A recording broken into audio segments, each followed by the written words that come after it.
You want to see a grown man's soul evacuate his body in real time? Hand him a plaque he didn't earn, then hit play on a video of him committing a felony. I did exactly that. At the Jeffers County Fair. In front of 600 people. And I'd do it again. The microphone was still warm from his hand when I yanked it off the stand. Daryl turned from the podium, his best businessman plaque clutched to his chest like a newborn. His grin died on the spot. Maggie. He said my name the way a man spits out a tooth. Security is 3 seconds away. Good. I smiled. That's 2 seconds longer than I need. Someone in the front row, Tammy, probably, sucked in air like a punctured tire. Daryl's face went from brother to stranger in half a heartbeat. He lunged. I stepped sideways, yanked the projector cable from my bag, and stabbed it into the laptop I'd set on the pie judging table. You lying, backstabbing son of a, he roared. Finish that sentence, I said, clicking play, and I'll let the whole town hear you say the rest of it on camera. The screen lit up. His own truck. His own face. His own voice, laughing about how he'd bury me in timber and paperwork and public shame. He made another grab for the laptop. I didn't move. Harlan stood up in the third row, his bad hand trembling at his side, and planted himself between us like a fence post made of gristle and pension checks. Daryl stopped cold. Get that old man out of my way. Harlan's 2-second pause was a symphony. Then, nope. The video kept rolling. The crowd noise curdled from confusion to something a whole lot hungrier. But that afternoon, the hottest day of the year, started 6 months earlier with a different kind of heat. The kind that comes from standing hip-deep in your brother's lies and realizing you've finally run out of reasons to stay quiet. The next morning, I woke up to the sound of my phone buzzing itself off the nightstand. It hit the floor and kept vibrating, a mechanical angry bee skittering across the hardwood. I reached down without opening my eyes and fumbled it to my ear. Hello? Maggie. Angela's voice was too high, too fast. You need to look at Facebook right now. I sat up.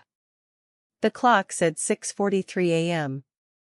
I'd slept 4 hours, and my body felt like it had been run through a wood chipper and reassembled by someone who'd skipped the instructions. Can this wait until I've had coffee? No. It really can't. I put her on speaker and opened the app. The Jeffers County community page had exploded overnight like a pressure cooker left on high too long. The video of Daryl at the fair had been shared over 400 times and counting. The comments section was a full-blown war zone, the kind where nobody takes prisoners and everybody forgets they're supposed to be neighbors. Some were on my side. Most were on my side, actually, which surprised me more than I wanted to admit. But Daryl's loyalists, and there were more of them than I'd expected, a whole underground network of men who owed him favors and women who'd bought his victim act for years, had come out swinging with both fists. They called me bitter. They called me crazy. They said I'd doctored the footage on a laptop that probably cost more than my truck. One man, a guy Daryl had hired straight out of juvie 15 years ago and kept on the payroll ever since like a permanent IOU, posted a 3-paragraph screed about how I'd always been jealous of my brother's success and this was just another pathetic attempt to tear him down because I couldn't build anything myself. The post had 87 likes before someone finally reported it and it got removed. 87. I counted them twice just to make sure the number was real. Keep reading, Angela said, her voice tight as a banjo string about to snap. I scrolled down and felt my stomach drop straight through the floor. Someone had posted a picture of Emma's lunchbox on my workshop steps, taken from a distance with a zoom lens like I was some kind of criminal suspect. The caption read, "Now she's dragging innocent children into her vendetta. This woman has no shame." The phone felt like a live grenade in my hand, the pin already pulled. Who posted this? Anonymous account. Deleted 5 minutes after it went up. But the screenshot is everywhere, I mean everywhere, Maggie. It's in 4 different groups and someone sent it to the county paper. Tammy. It had to be Tammy. Daryl was too direct for this kind of surgical strike. He'd punch you in the face and leave bruises everyone could see. Tammy would smile and hand you a casserole dish with a lid that didn't quite fit while she bled you out from 1,000 paper cuts you never felt until you were already dying. That woman could weaponize a church potluck. She could turn a prayer request into a criminal indictment. Angela, I need you to post something for me. Right now, while this thing is still hot enough to shape. What do you want me to say? I took a breath. The old ring finger habit kicked in hard, my thumb working the bare skin where gold used to sit. Post the sales figures. Not just the check from the fair, the actual breakdown. Every slab, every table, every serving board. Post the waiting list that stretches to March. Post the customer reviews from people in 3 different states. And then post one sentence at the very bottom. All of this came from wood that was dumped illegally as an act of sabotage. Facts don't need editing. Angela was quiet for a moment. When she spoke again, her voice had shifted into something harder, sharper. That's going to pour gasoline on this fire, Maggie. The kind that burns for days. Good. I'm tired of fighting with a watering hose while my brother brings a flamethrower. If they want a war, let's give them one they'll remember. She posted it within the hour, and the response hit like a tidal wave. Orders spiked so fast our website crashed, Marcus had to reboot the server twice. Interview requests came in from 3 local news stations, a regional magazine, and one producer from Nashville who said she was very interested in the human interest angle. A woman from Knoxville emailed to ask if I did wholesale pricing for boutique hotels. A boutique hotel in Asheville wanted 12 live-edge coffee tables for their lobby renovation and didn't even blink at the price I quoted them. Didn't even try to negotiate. By noon, I had more business than I could handle in 6 months. By 3 o'clock, I'd hired 2 more workers, a woman named Denise who'd been laid off from the textile mill and a young guy named Cody who showed up with his own tools and a handshake that felt like a promise. By 5, I was sitting at the kitchen table with a calculator and a ledger and a head full of numbers that didn't seem real, the kind of numbers that made you want to check the math 3 times just to make sure you weren't hallucinating. 237,000 was about to become 400,000. Maybe more, if the wholesale contracts kept coming in at this pace. Maybe a lot more. I should have been thrilled. I was thrilled, somewhere underneath the exhaustion and the adrenaline crash and the cold leftover coffee I'd been nursing since noon. But every time I closed my eyes, even for a second, I saw Emma's handwriting on that torn notebook paper, the letters carefully formed but slightly uneven, the way kids write when they're trying too hard to be neat. I saw her small figure retreating toward Tammy's car, shoulders hunched against a cold only she could feel. I wondered what was happening to her inside that house, with a father who'd just been publicly destroyed in front of everyone he'd ever tried to impress and a mother who knew exactly how to weaponize a child's guilt like a surgeon with a scalpel. Denise, the new hire, caught me staring out the workshop window around 4:30. She didn't say anything, just set a fresh cup of coffee on the workbench beside me and went back to sanding. That was the thing about hiring people who'd been through hard times themselves. They recognized the look on your face and knew better than to poke at it with words. The knock on my door came at 6:15, just as the sun was starting to think about setting. I opened it to find Sheriff Roy Tiller standing on my porch with his hat in his hands, turning it slowly like a man trying to steer his way through a conversation he'd been dreading for months.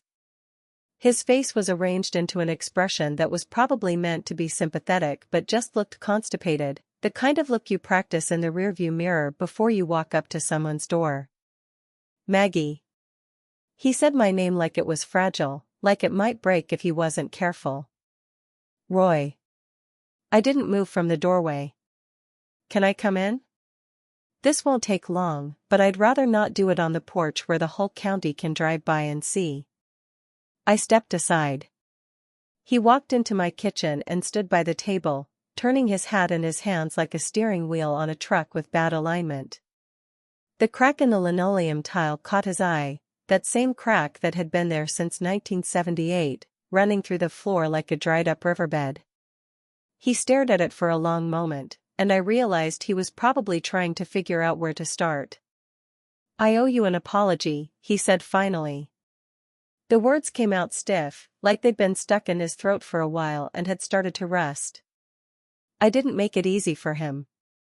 I just waited, arms crossed, hip against the counter. Let him work for it. When you called me about those stumps, I should have done my job.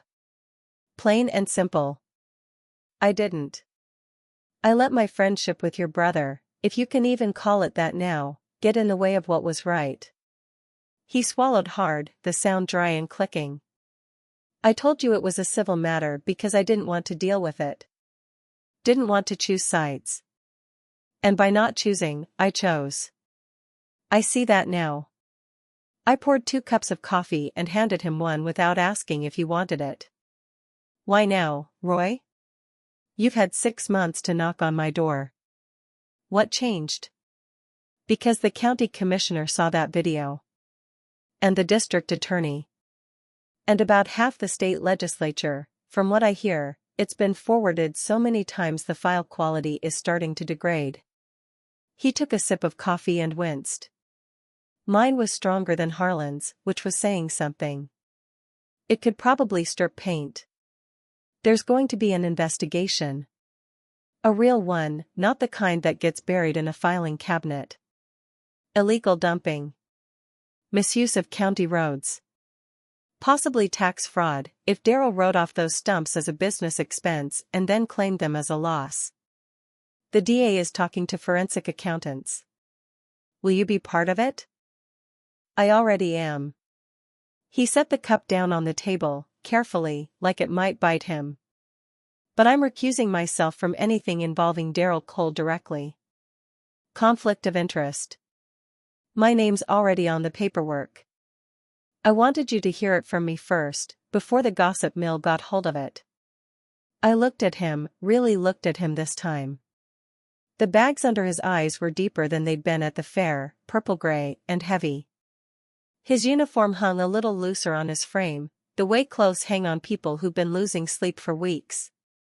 Roy Tiller had been a decent man once, before the job wore him down one compromise at a time.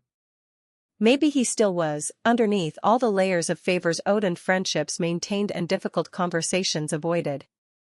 Thank you, I said. For telling me yourself. That counts for something.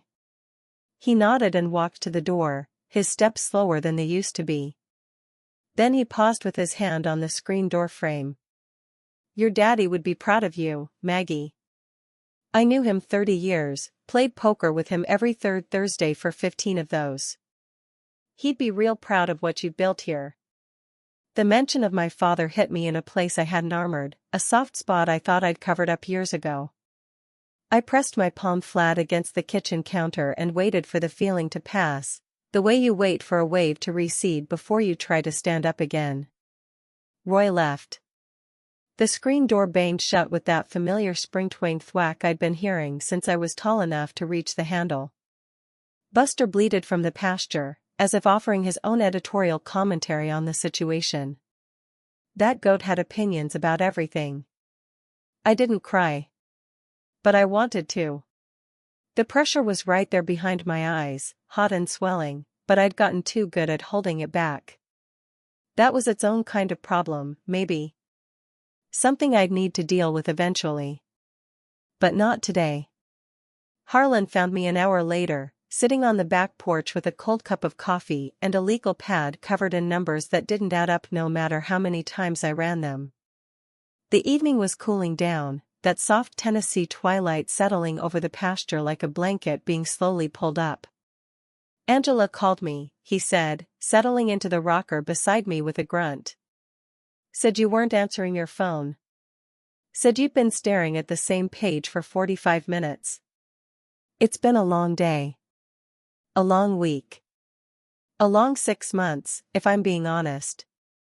The 2-second pause, as reliable as sunrise. Saw the news. About the investigation. Is that supposed to make me feel better?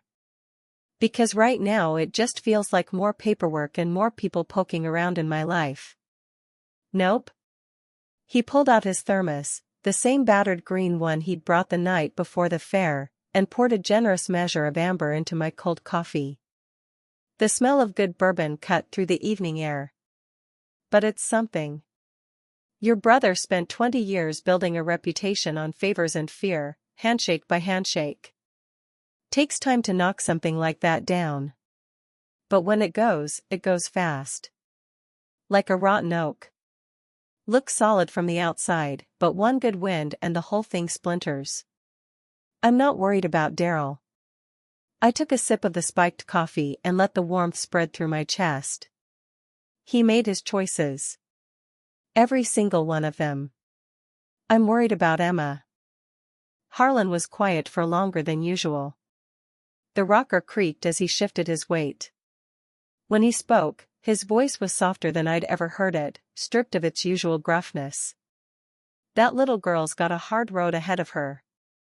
Can't pretend she doesn't. Growing up in a house where love comes with conditions, that leaves marks. But she's also got an aunt who just stood up in front of the whole county and proved that bullies don't get the last word. That's a lesson she'll carry with her. Might take 20 years for it to make sense, but she'll remember it when she needs it.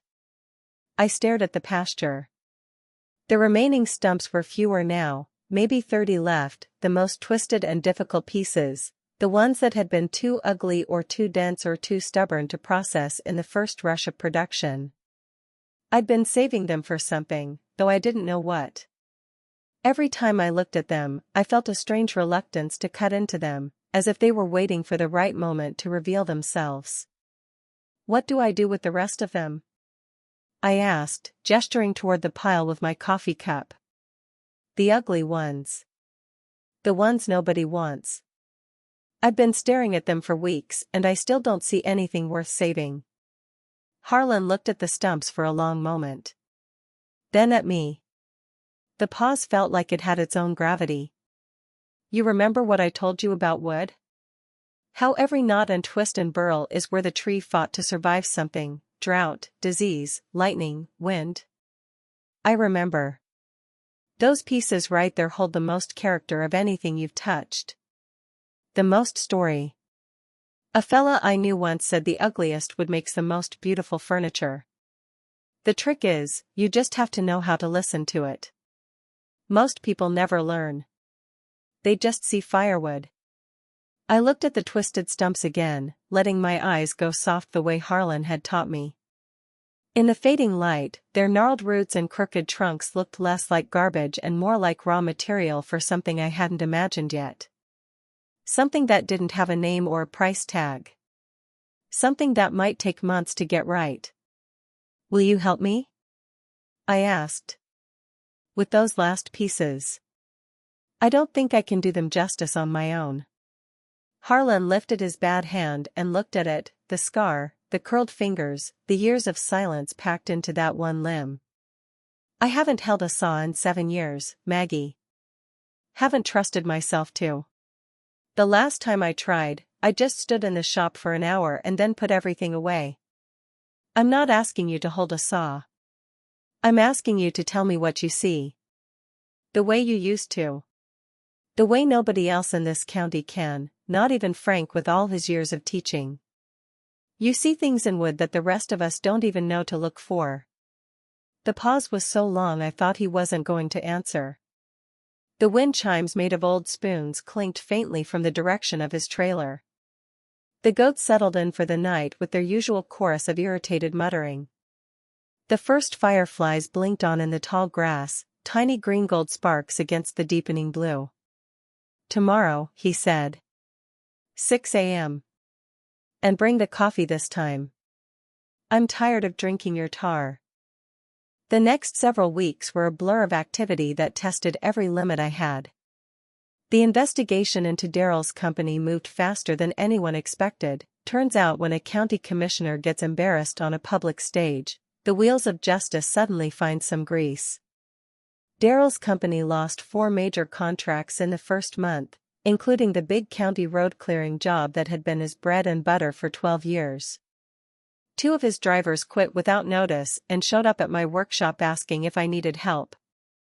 I hired them both on the spot, partly because they were good workers and partly because I knew it would drive my brother absolutely insane. The county fined him $18,000 for illegal dumping. The state opened a separate inquiry into his logging permits. There was some question about whether he'd been cutting on protected watershed land and falsifying the paperwork. The IRS sent a letter, according to the courthouse gossip chain, asking very specific questions about business expenses that didn't quite add up. The Cole Criminal Enterprises name that someone had coined on Facebook stuck like a burr on a wool sock, and every time I heard someone say it within earshot, which was more often than I'd expected, I allowed myself exactly one small, private smile. But I noticed something strange as the weeks rolled on. The satisfaction I'd expected, that clean, righteous feeling of watching someone who'd wronged you get what they deserved, never quite arrived. Not the way I'd imagined it would. Oh, it was there in glimpses, in moments. When I signed a new contract or watched another delivery truck pull out of the driveway loaded with finished pieces, I felt something close to vindication. But it was always mixed with something else. Something heavier. Every win was shadowed.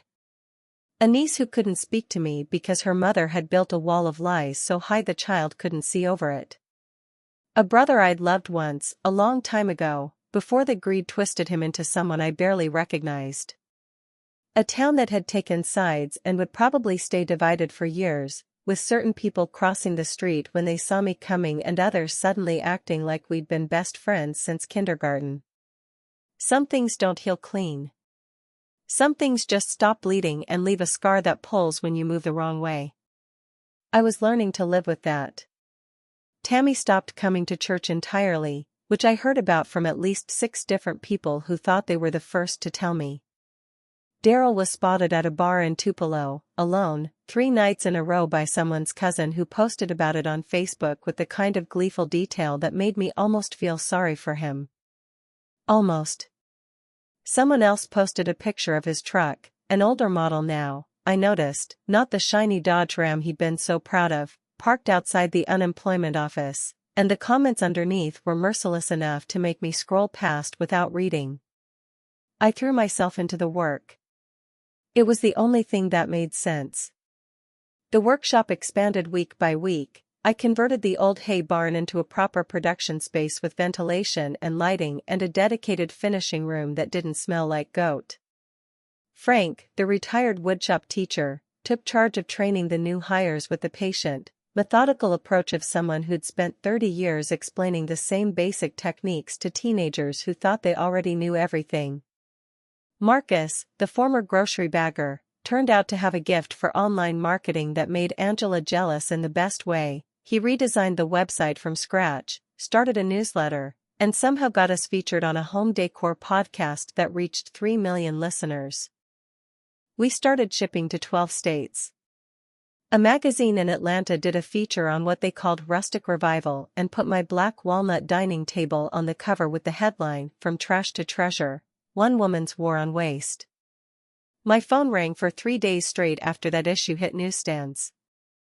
I bought a new truck, nothing fancy, just a solid Ford with a bed big enough to haul lumber and a heater that actually worked. I fixed the roof on the farmhouse, the one that had been leaking over the back bedroom since the Clinton administration. And on a Tuesday afternoon in October, I walked into the bank and paid off the mortgage in full, 43 years early, and stood in the lobby with the final paperwork trembling in my hand and something burning behind my eyes that I absolutely refused to let fall in front of the teller. The loan officer who processed the final payment was the same woman who'd called me 3 years ago to discuss options when I'd been 2 months behind. She didn't mention that. Neither did I. But we both remembered. That night, I went to Harlan's trailer with a bottle of good bourbon and 2 clean glasses. Not the mid-shelf stuff we usually drink, I'd splurged on a bottle of Blanton's, the kind with the little horse on the cork, because some occasions demanded more than just showing up. He was sitting in his recliner, watching a nature documentary about bears in Alaska. The trailer was as immaculate as ever, every surface gleaming with that particular shine that comes from having too much time and too few distractions. The world's okayest grandpa mug sat on the counter, still clean, still empty, still waiting for grandchildren that would never come.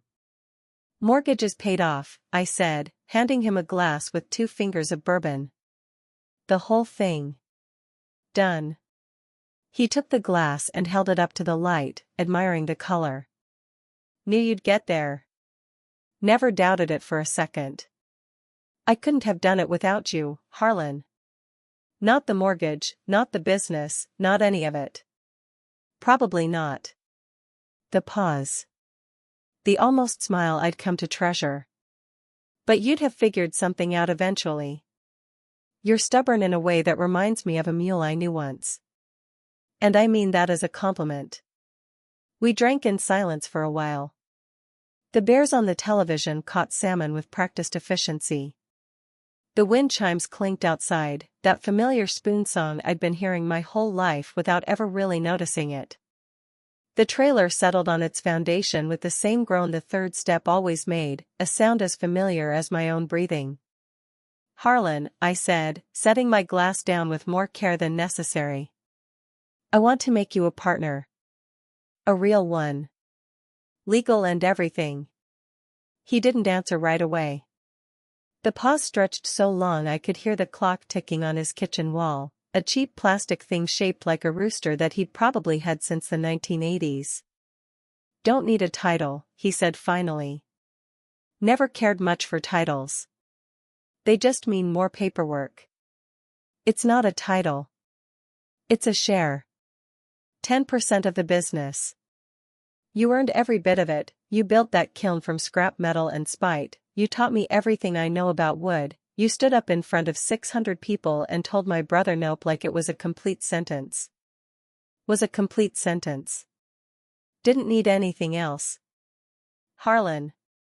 I leaned forward, trying to catch his eyes. "I'm serious." He set his glass down and looked at his bad hand, the one he'd been hiding in his pocket for 7 years. The scar had faded to a pale pink line, but the curled fingers were still curled, still reaching for something they couldn't quite grasp.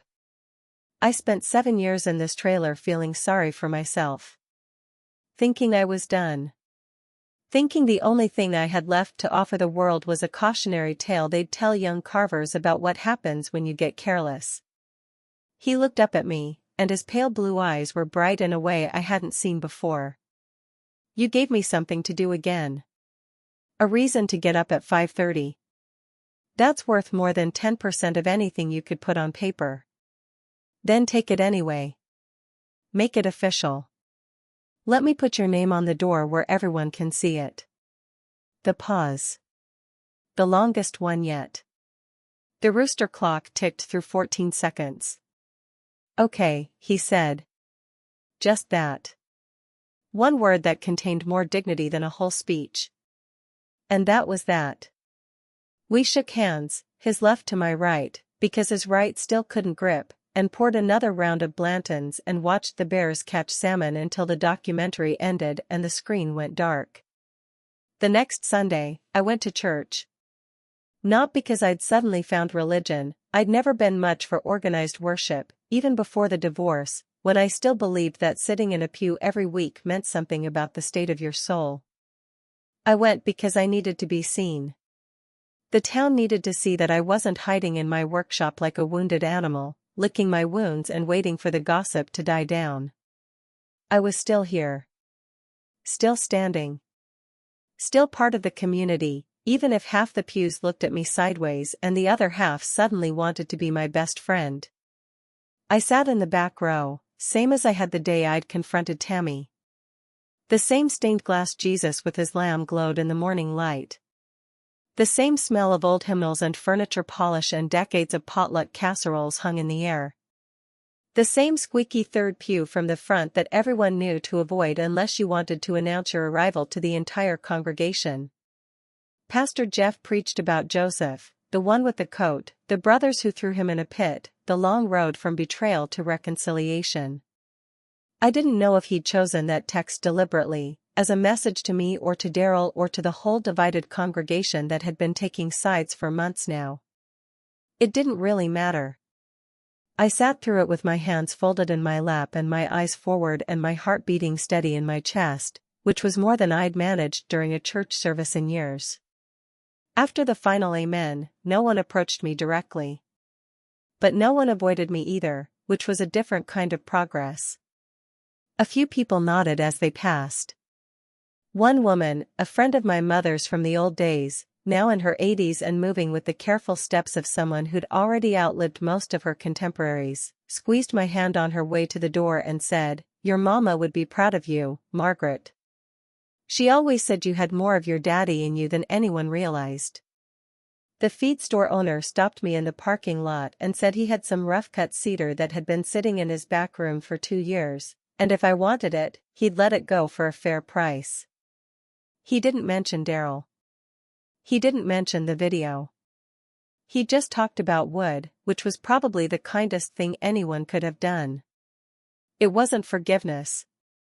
It wasn't acceptance. It was something quieter than either of those things. Something that might grow into one or the other, given enough time and tending. The way a sapling doesn't become a tree overnight. I was walking to my truck, keys in hand, when I saw Tammy's car pull into the far end of the parking lot. The same sedan she'd been driving for years. The one with the faded Choose Life license plate and the dent in the back bumper from when she'd backed into a shopping cart at the Piggly Wiggly. She didn't get out. I didn't approach. We just looked at each other through 2 windshields and 30 yards of asphalt and 6 months of warfare that had changed both of us in ways neither would admit. Her face was unreadable behind the glare on the glass. Her helmet of hair was still perfect, sprayed into submission like it always had been. But something in the rigid way she gripped the steering wheel made me think of Emma, and the lunchbox, and the note I still kept in my nightstand drawer, the one with the smudged erasure mark I still hadn't figured out. I raised my hand. Not a wave, exactly. More of an acknowledgement. A signal across no man's land that said, "I see you. I'm not going anywhere. But I'm not coming for you either. Not anymore." Tammy didn't respond. Not with a wave, not with a nod. She just put the car in reverse and backed out of the lot and drove away in the direction of the county road, the same direction Emma had disappeared 6 months ago. The hackberry stump was the last one left. The ugliest of them all. It was massive, 6 feet across at the widest point, its trunk split down the middle like a wound that had healed wrong and split again. The root system twisted into shapes that made no logical sense, burls growing on top of burls, grain running in 17 different directions at once. Everyone who saw it said the same thing. Frank said it. Marcus said it. Even Angela, who had developed a good eye over the months, took one look and said, "That one's firewood, Maggie. Nothing else you can do with it." I saved it for last. Harlan and I stood in front of it on a cold November morning, our breath frosting in the air like smoke signals. He'd been officially a partner for 2 months now, though he still refused to let me put his name on the door. Said it would ruin his reputation as a hermit and make people think they could just drop by any time. I'd stopped arguing about it. "What do you see?" I asked him. He walked around the stump slowly, his bad hand tucked deep in his jacket pocket, his good hand reaching out to trace the contours of the wood the way a blind person reads a face. He touched the split. The burls. The twisted grain that swirled like a frozen whirlpool. He didn't say anything for a long time. "I see a table," he said finally, his voice quieter than usual. "Not a big one. Maybe seats 6, maybe 8 if you squeeze. Live edge on both sides, the natural split down the middle filled with epoxy, something dark, like river water at midnight, with a little shimmer in it. Something you could stare into for hours. He paused and touched the largest burl. Legs made from these root burls. Twisted. Organic. Like the table grew there instead of being built in a workshop. I tried to picture it. The image came slowly at first, then all at once, filling my mind so completely I could almost reach out and touch it. It'll take months. That epoxy alone will take weeks to cure properly. Probably.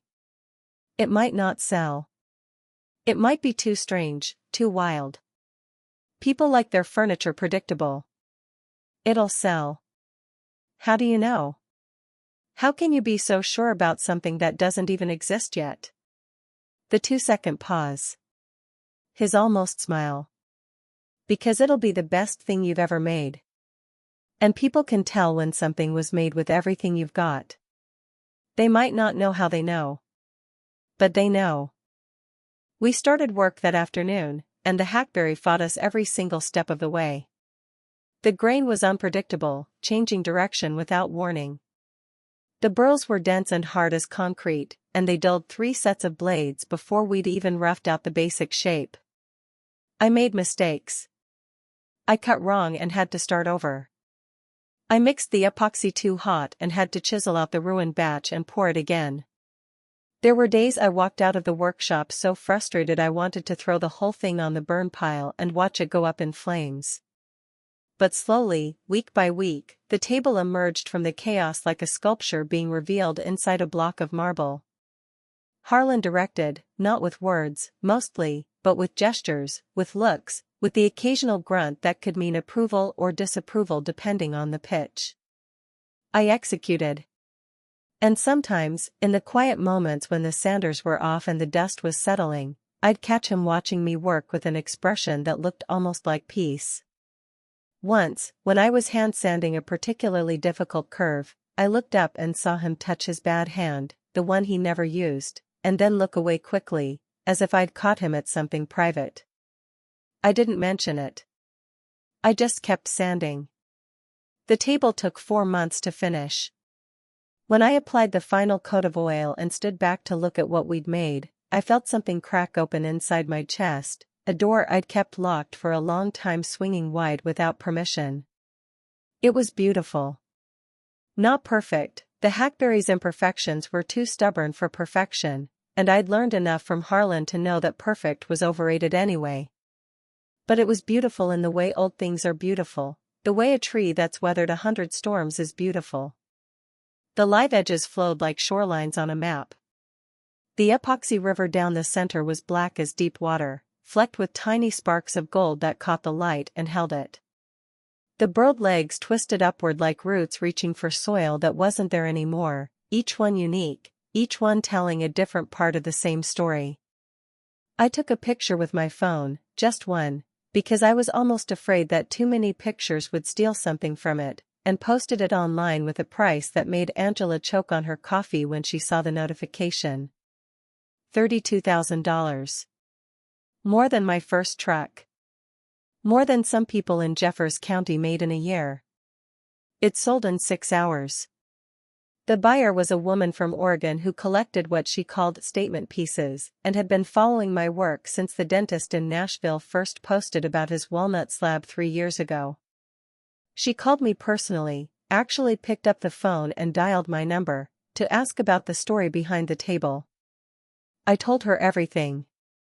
The Stumps. The brother. The fair. The old man with the ruined hand who'd seen something beautiful in the ugliest piece of wood on the property and refused to let me give up on it. When I finished talking, she was quiet for a moment. I could hear her breathing on the other end of the line, slow and thoughtful. Then she said, "I'm going to put this table in the center of my home, in the room where my family gathers for every holiday and every ordinary Tuesday dinner. And every person who sits at it is going to hear that story. I hope that's okay with you." "It's more than okay," I said. "It's exactly what that table was made for." The day the shipping crate arrived, custom-built, foam-lined, the size of a small car, I walked out to the pasture one last time before the truck came. The stumps were all gone now. Every single one. The ground was bare except for a few scattered wood chips bleached gray by the sun and the deep round indentations where the giants had lain for those first weeks. Next spring, I'd plant grass there. Maybe a garden. Tomatoes and peppers and a row of sunflowers along the fence line where everyone could see them from the road. Something new to replace what had been taken. Harlan was sitting on my porch when I got back, watching Buster chew on a piece of scrap walnut with the meditative focus of a creature who had never once worried about a mortgage payment or a vengeful sibling.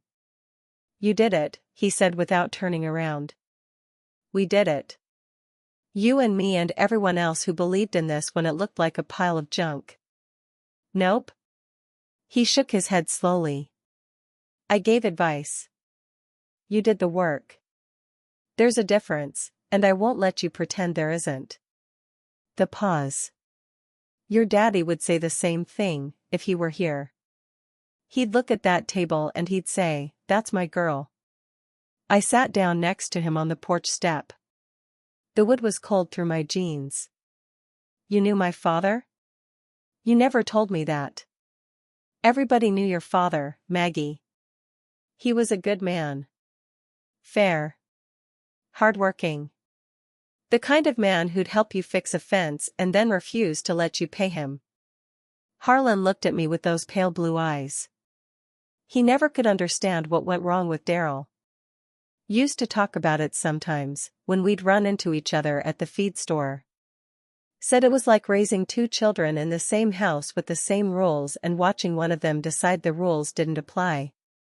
He never told me he was worried about Daryl. Fathers don't tell their daughters everything. They want to protect them from the hard stuff, even when the hard stuff is sitting right there at the dinner table. He shifted in his chair. "But he understood you. He told me once, right before he signed the farm over, that you were the one with the grit. The one who'd hold on when everyone else let go. He said Daryl had the ambition but you had the backbone. Turns out backbone matters more in the long run." I didn't know what to say to that. So I said nothing at all. The wind chimes clinked. The goats settled into their evening routine. The sun dropped toward the tree line, painting everything in shades of gold and copper. "Thank you," I said finally. "For everything.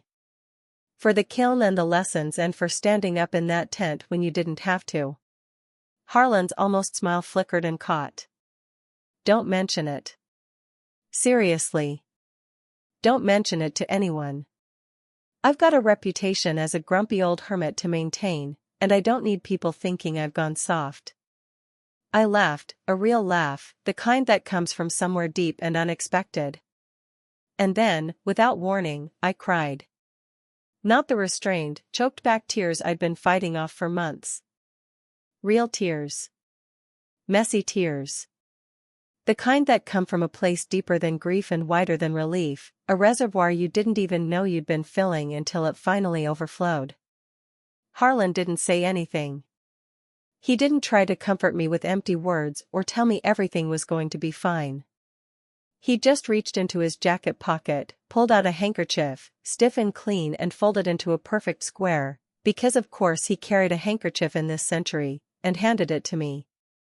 And then he sat with me in silence while the sun went down and the fireflies came out, one by one, like stars remembering how to shine. 3 days later, I drove to the county courthouse to file the final paperwork for Cole Rustic Crafts official incorporation. The business was real now, a proper company with employees and a retirement plan and a line of credit at the bank and an accountant who answered my emails within 24 hours. Harlan's name was on the documents, even if it still wasn't on the door. I'd worn him down on that point eventually. It had taken 6 months and more arguments than I could count, but his signature was on the page. I was walking up the courthouse steps, the paperwork tucked under my arm, when I saw Daryl coming down. He stopped. I stopped. We stood there, 10 feet apart on the concrete stairs, the distance between us measured in more than just steps. His face was thinner than it had been at the fair, the flesh pulled tighter over the bones. His shirt was the same expensive brand he'd always worn, but it hung differently on his shoulders now, looser, like he'd shrunk inside it. And his cuffs, I noticed this immediately, because I'd spent years watching him adjust them before every lie, were unbuttoned. Just hanging open. He wasn't fidgeting with them. He wasn't doing anything with his hands except holding them still at his sides. Maggie. His voice was flat, drained of all its old swagger. Daryl. We looked at each other. 6 months of silence since the fair. 30 years of history before that. The brother who'd taught me to ride a bike on the gravel driveway, holding the seat steady while I wobbled and paddled and refused to quit. The same brother who'd tried to bury me under 300 stumps and a brick with a note. Both of them were standing on the courthouse steps in the same body, and I didn't know which one I was supposed to talk to. I'm selling the company, he said. What's left of it, anyway? Not much to sell at this point. I heard. From Roy, actually. Guess you got what you wanted then. Must feel pretty good. I shook my head slowly. I never wanted this, Daryl. Not the investigation, not the fines, not watching your company fall apart piece by piece. I wanted the farm. I wanted to be left alone to work and live and mind my own business. You're the one who couldn't let it go. You're the one who kept pushing. His jaw tightened, a muscle jumping in his cheek. For a moment, I saw the old anger flare behind his eyes, that familiar heat that had been burning between us since the day our father signed the deed. Then it died, just as quickly, leaving something hollow in its place. Dad should have split it. The farm. Between both of us. That would have been fair, and you know it. Dad knew you'd sell it the minute the ink was dry. The timber alone was worth more than the land, and you'd been eyeing those hardwoods since you were old enough to run a saw. You'd have clear-cut every acre, taken the profit, and moved on to the next thing. He wanted someone to keep it alive. To keep something alive that he'd spent his whole life building. He never trusted me. Not really. Not the way he trusted you.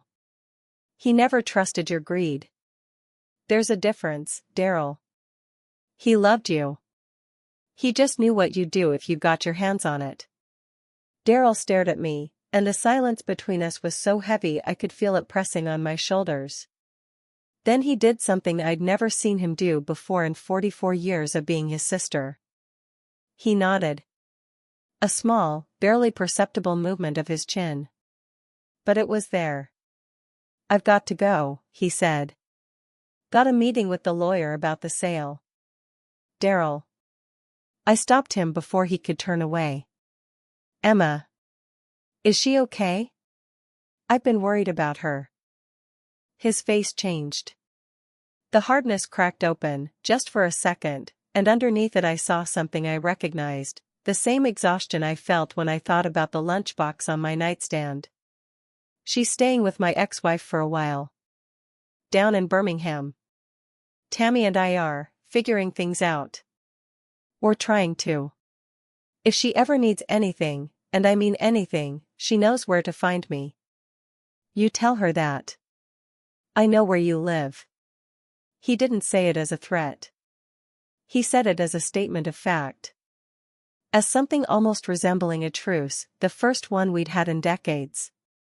He walked down the rest of the steps without looking back. He got into a truck that was older than his last one, a Chevy with a dent in the passenger door and a muffler that needed replacing. I stood on the courthouse steps and watched him drive away until the truck disappeared around the corner, and I didn't feel triumph or sorrow or anything I could put a name to. I just felt tired. The good kind of tired, the kind that comes after you've run a race you never wanted to run but finished anyway. Spring came early that year, the way it sometimes does in Tennessee when winter decides it's bored and packs up before February's even over. The pasture greened up almost overnight. I planted a garden where the biggest stumps had been, tomatoes, peppers, yellow squash, a row of sunflowers along the fence line that would be taller than me by July. Buster the goat escaped 3 times in the first month and ate half the lettuce before I finally reinforced the gate with a latch that required actual thumbs to operate.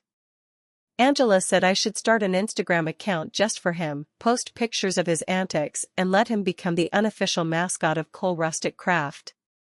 She was probably right. I still hadn't done it, but I was thinking about it. The workshop hummed with activity from morning to night, a steady rhythm of saws and sanders and the radio playing old country songs that everyone knew the words to. Frank trained 3 new apprentices with the patience of a man who'd spent decades teaching teenagers. Marcus launched a completely redesigned website that looked like it belonged to a company 10 times our size, complete with a story page that told the whole history of the business without mentioning Daryl by name. Angela handled the wholesale accounts with a confidence and professionalism that made me wonder why she'd ever wasted her time pouring weak coffee at the diner for tips that barely covered her gas money. And Harlan started carving again. Not big pieces. Not the elaborate bears and eagles and lifelike trout that had won him trophies 30 years ago and gotten his picture in magazines. Small things. Intimate things. A wooden rose with petals so thin they were translucent. A sleeping fox curled into a perfect circle. A bird in flight, its wings caught mid-beat, the feathers so delicately carved they seemed to tremble in the light. He worked slowly, with his good hand, and he never let anyone watch him do it. But every week or so, I'd find a new piece on my porch in the morning, no note, no signature, just the work itself, left in the quiet hours before dawn when the rest of the world was still asleep. I put them on a shelf in the workshop where everyone could see them. Customers asked about them constantly, wanted to know if they were for sale. Frank asked where they came from, and I said, an artist who forgot how good he was for a little while. Harlan overheard me say it and didn't react, didn't even look up from the piece of cherry he was examining. But the next week, there were 2 new carvings on the porch instead of 1. Business was good. The farm was thriving. The town had mostly moved on to other gossip, something about the mayor and a questionable land deal, which was apparently more interesting than my family drama now that the dust had settled. I was, by any measure anyone could name, a success. The kind of success my father would have pointed to with pride. But the lunchbox was still on my nightstand. Emma's note was still folded inside it. And some mornings, when the light came through the window at just the right angle and the house was too quiet and I had a moment to sit with my own thoughts, I'd pick it up and hold it in my hands and wonder if I'd ever get to know the girl who wrote it. That day came sooner than I expected. It was a Saturday in late April, one of those perfect spring mornings where the air smells like fresh-cut grass and the sky is so blue it almost hurts to look at. The farmers' market was in full swing, the town square packed with tents and coolers and folding tables covered in homemade jam and organic honey and vegetables that still had dirt on the roots. I was working the Cole Rustic Craft booth with Angela, who was explaining the difference between black walnut and cherry to a young couple from Nashville who'd driven down specifically to see our inventory. We'd sold out of cutting boards by 10 a.m. and were taking custom orders on a waiting list that now stretched into August. I looked up to stretch my neck and saw a familiar car pull into the far end of the parking lot. Tammy's car. The same sedan with the faded license plate and the dent in the bumper. But Tammy wasn't behind the wheel. It was Emma. Driving alone. She got out of the driver's seat. She must have just gotten her license, I realized, doing the math in my head and immediately feeling ancient, and walked toward the booth with her hands shoved deep in her jacket pockets. She was taller than I remembered, taller than the last time I'd seen her retreating toward that same car with Tammy waiting in it. Her hair was different too, cut shorter, with a purple streak in the front that I suspected her mother hated. But her eyes were the same. Daryl's eyes. Our father's eyes. The kind of eyes that had been looking out of Cole family faces for 4 generations. She stopped in front of the booth and looked at the display for a long moment, the cutting boards and serving trays and small decorative pieces arranged on the folding table. Then she looked at me. Directly. Without flinching. "Hi, Aunt Maggie." Her voice was steady. Older than 11, which is what she'd been the last time we'd actually spoken. She sounded like someone who'd been practicing this conversation in her head for a while, trying out different openings and discarding them one by one. "Hi, Emma." I didn't know what else to say. I was afraid that saying too much would spook her, like a deer at the edge of a clearing. Angela, who had the emotional radar of a woman who'd grown up in a complicated family herself, quietly drifted to the other end of the booth and started rearranging a display that didn't need rearranging. Emma pulled something out of her jacket pocket. A folded piece of paper, worn at the edges, the kind that had been folded and unfolded many times. "I wrote you another letter. I wasn't sure if I should send it," Mom said. She stopped. Swallowed hard. Mom said a lot of things over the years. Things I'm starting to figure out weren't exactly true. But I wanted you to have this. I've been carrying it around for 3 months trying to get up the nerve. She handed me the paper and turned and walked back to the car before I could say anything, before I could even get her name out of my mouth. By the time I unfolded the paper with trembling fingers, she was already pulling out of the parking lot and turning onto the county road. The letter was short. 3 sentences, written in the same careful handwriting as the first one, though steadier now. More confident. "You didn't do anything wrong. I know that now. Thank you for keeping my lunchbox." I read it 4 times. 5. 6. Then I folded it carefully along the same creases she'd made and tucked it into my shirt pocket, right next to the place where my ring used to sit. The place that didn't feel quite so empty anymore. Angela appeared at my elbow as the crowd buzzed around us. "Everything okay, boss?" "Yeah." I watched the car disappear around the corner, the same corner Daryl's truck had turned months ago. "Everything's going to be fine. Not today, maybe. Not tomorrow. But eventually." I didn't know if that was true in the way facts are true. But I believed it in the way you believe in spring after a long winter. Not because you have proof. Because you've lived long enough to know that things grow back. That evening, I walked out to the pasture with a glass of Harlan's bourbon. He kept a bottle at my house now, said it saved him the walk, and stood where the biggest walnut stump had been. The garden was coming in nicely, the tomato plants already knee-high and covered in tiny yellow flowers. The sunflowers were shoulder height and climbing. In another month, they'd be taller than me, their heavy heads turning to follow the sun across the sky. I thought about my father, who'd signed this farm over to me because he believed I had the grit to hold on to it.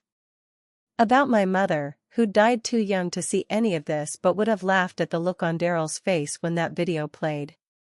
About the brother I'd loved and lost and maybe, someday, might find a way to forgive, not for his sake, but for mine. About Harlan and his wooden roses, his 2-second pauses, his quiet wisdom that had turned out to be the foundation everything else was built on. About Angela and Marcus and Frank and everyone else who'd signed on to a crazy idea and helped turn it into something real. And I thought about Emma. About 3 sentences on a folded piece of paper. About a lunchbox left on a workshop step in the dark. About all the things that break and all the things that somehow, against all odds, grow back stronger. The fireflies were starting to blink in the tall grass, hundreds of them now, a whole galaxy rising from the earth.